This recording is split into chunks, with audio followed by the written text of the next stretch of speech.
Hello and welcome to Football Daily, where today we're calling out 10 players who earned a fat paycheck to sit on the bench. 10. Richard Wright. Perhaps the best known paycheck footballer, Richard Wright clearly wanted to play, but just wasn't good enough. The Englishman featured for Arsenal, Everton, West Ham and Man City, and made what sounds like an impressive 448 professional appearances. However, that works out to just 20 games a year over Wright's career, and nearly 2/3 of them came before Wright was 24.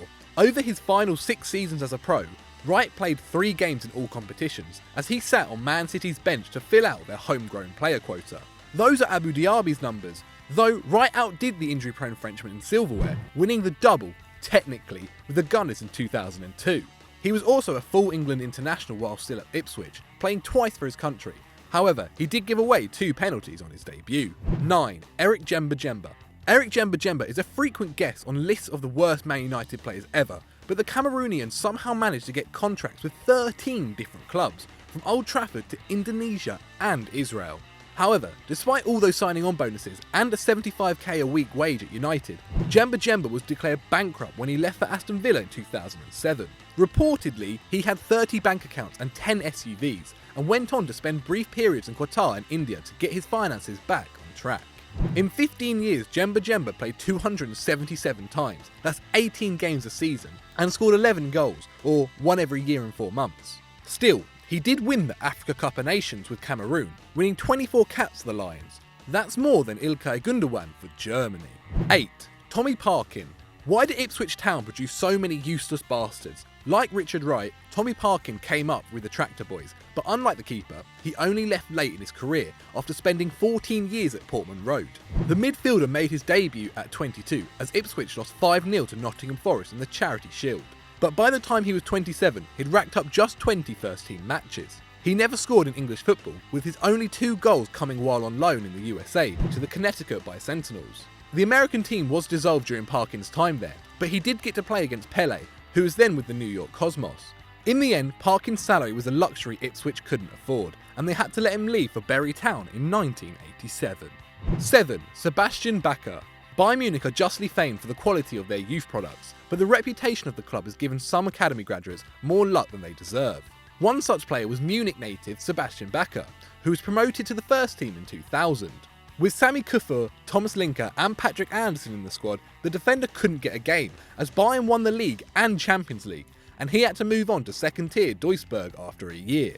There he appeared 4 times in 2 seasons, before dropping down another division with Braunschweig. Backer must have felt like he was guaranteed match time now, but 2 years on, he had played only 8 times.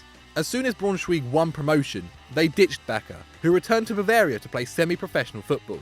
After 5 years in the game, he had featured in 12 games. 6. Adam Smith. Not the Bournemouth defender, but another Adam Smith. This winger literally stole his living. He began his career at Chesterfield, but lacked the quality to make it big, never playing in the Premier League or even the Championship. Smith ended up in non-league football, earning around £350 a week, and decided to make a little extra cash on the side. The Wideman cooked a scheme to defraud high street store TK Maxx, buying clothes on 1 credit card before claiming he'd used the wrong card and asking for a refund. Keeping the original receipt, he'd go to another store and get refunded again. Using this method, Smith cheated TK Maxx out of £22,000 in the space of 7 weeks. That's more than his yearly income. He was handed a 2-year suspended prison sentence in January 2017.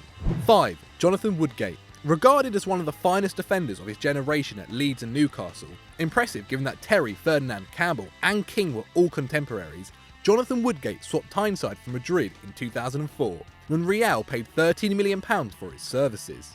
The Englishman already had injury problems, having only played 29% of Newcastle's games in 2 seasons, but at Real things got far worse, as he was out of action for over a year before making his debut. By the time he got on the field, he had earned around £4.4 million, and promptly scored an own goal and got sent off in his first game. He ended up playing 14 times for Los Blancos, meaning the club shelled out about £957,000 for each appearance. He now works as a scout for Liverpool. 4. Michael Owen. Okay, so this one is a little bit rogue, and keep in mind Patrick Van Straten did write the script.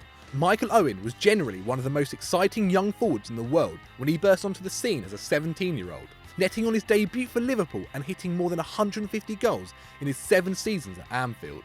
But after a short spell at Real Madrid, Owen signed to Newcastle and was hit hard by injuries. In under a year, he broke his metatarsal and ruptured his ACL, and he never reached 30 league appearances or 15 goals in a season again. However, he carried on picking up more than £100,000 a week though, leading Newcastle to sue the FA when Owen was injured on England duty, with the Magpies eventually getting £6 million. A totally undeserved title win as a bench warmer at Man United followed, and Owen retired in 2013 after 9 games in 2 years. He now steals a living on BT Sport, providing god-awful commentary. 3. Winston Bogarde. A title winner with Barcelona and Ajax, and a Champions League winner with the Amsterdam side, Winston Bogarde had an impressive CV by the time he pitched up at Chelsea in 2000. But in 4 years, Bogarde played 9 times and refused moves away, valuing his £10 million contract over getting on the pitch. He began commuting from the Netherlands, where his home was known as the biggest house in Amsterdam, and made little effort to stay in shape. He built a music company and sold it on, then became an enthusiastic poker player and bought a gaming club in which to play.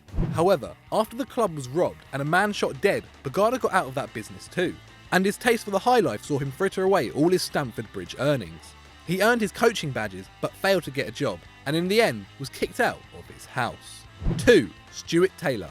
The connoisseur's Richard Wright. Stuart Taylor is only 3 years younger than his former Arsenal teammate, but has played less than a quarter of the games Wright has managed, with just 95 appearances in an 18-year-long senior career. Like Wright, Taylor has a surprisingly full trophy cabinet, with FA Cup and Premier League medals from his early days at Arsenal. In the 2001-02 season, Taylor was subbed on in the final game of the season. With the title already won, he would now be eligible for a medal. Who said Wenger was a bad guy? But in 5 years at the Gunners, Taylor got on the field 30 times, which works out to 1 game every 2 months. Eventually, even Arsenal had to admit defeat, and Taylor went on to Aston Villa and then to Man City, where he again won the FA Cup whilst contributing absolutely nothing. Now 36 and at Southampton, Taylor is yet to pull on the shirt, and we don't expect that to change soon. 1. Carlos Kaiser. Carlos Enrique Raposo, more famously known as Carlos Kaiser, is a comical figure in Brazilian football folklore, so much so that a documentary and book about his bizarre career in the game are said to be in the works. The game's greatest conman, Kaiser used his famous football friends, like Romario, to get trials with clubs including Flamengo, Fluminense and Ajaccio. He'd then pretend to get injured and spend a few months on the treatment table at the club's expense, all the while telling people he was fielding offers from other teams, and even faking phone calls in languages he didn't speak so teammates would think he was in demand. One time, about to be subbed on during a real match, he started a fight with the fans to avoid taking the field. In the end, Kaiser claimed never to have played the full 90 minutes, and featured in somewhat between 20 and 30 games over a 10-year career in the beautiful game. He did score 1 goal though, the same number as Javier Mascherano has managed in league play.